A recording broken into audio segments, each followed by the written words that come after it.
नमस्कार दोस्तों। आज फिर एक नई शीट जीवन निखारने के 25 सूत्र में से मैं लेके आई हूँ, जो श्री श्री रविशंकर जी के द्वारा लिखित है। टॉपिक का नाम है परोपकार के कार्य करते रहें। अपनी आत्मा में स्थित होने पर तुम सारे विश्व के प्रिय बन जाते हो।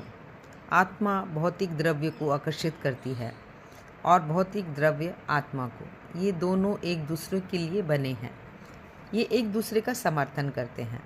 अगर तुम आत्मा का सम्मान नहीं करते हो, भौतिकता भी प्रसन्न नहीं होती। जब हम आत्मा को मान देते हैं, तभी हम विश्व का भी ध्यान रख पाते हैं, और जब हम विश्व का ध्यान रखते हैं तो पूरा विश्व हमारा ध्यान रखता है।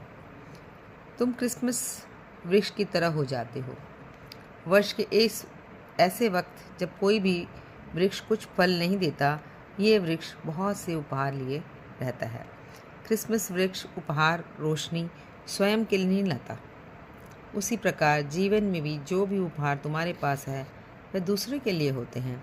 जो भी व्यक्ति तुम्हारे पास आता है, तुम ये उपहार उन्हें दे देते हो।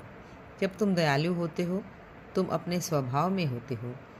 क्या तुमने कभी बिना किसी अपेक्षा के दयालुता का कार्य किया है?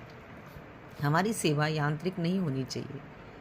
एक बार कुछ स्काउट लड़के इतवार की प्रार्थना सभा में थे, जब पादरी ने उन्हें कहा कि तुम्हें सेवा करनी चाहिए। उन्होंने पूछा, सेवा क्या होती है? क्या तुम कोई उदाहरण दे सकते हो?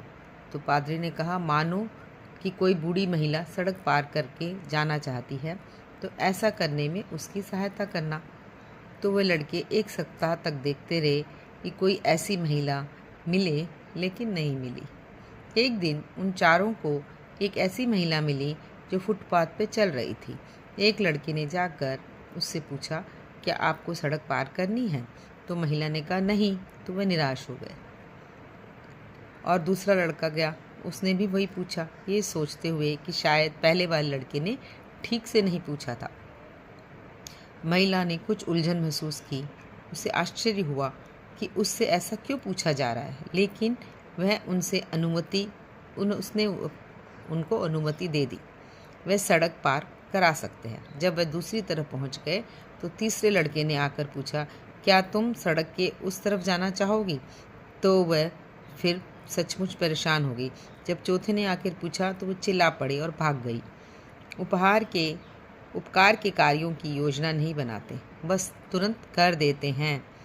जब हम परोपकार करते हैं, तो हम अपनी वास्तविक स्वभाव में आ जाते हैं।